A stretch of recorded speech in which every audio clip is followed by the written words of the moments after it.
now, here's Hank Hanegraaff. Thank you very much, Randy. I want to say just a couple of words about prayer because I think all too often Christians neglect the power and the privilege of prayer.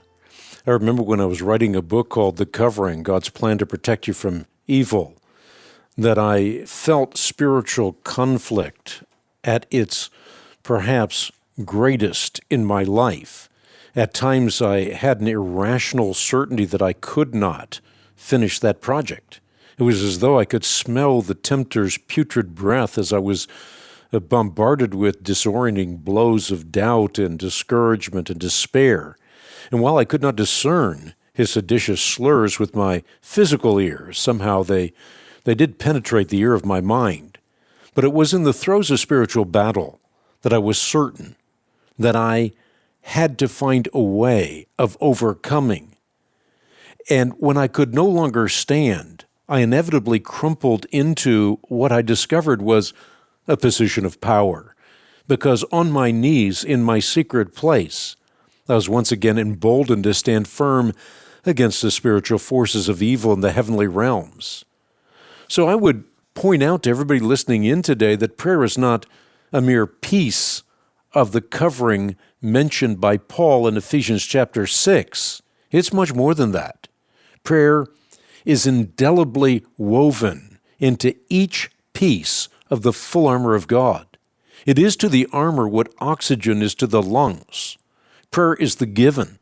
It's the foundation. It's the first principle of spiritual warfare.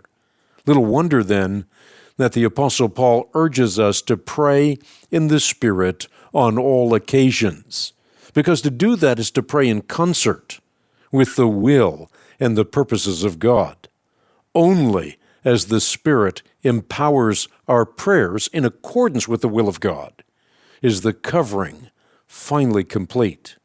And that is the essence of ending our prayers with the word amen. It's far more significant than simply signing off and saying, that's all. With amen, we are in effect saying, may it be so in accordance with the will of God.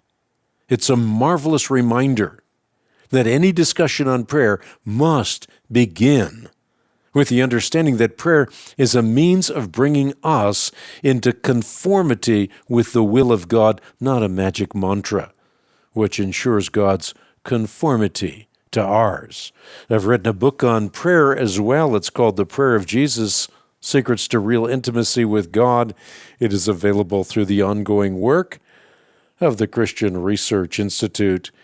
You can order online again at equip.org when you write me at Post Office Box 8500, Charlotte, North Carolina, zip code 28271, or when you talk to our resource consultants, 888-7000-CRI. The Prayer of Jesus and the Covering are two books that go in tandem. If you get one, you should get the other.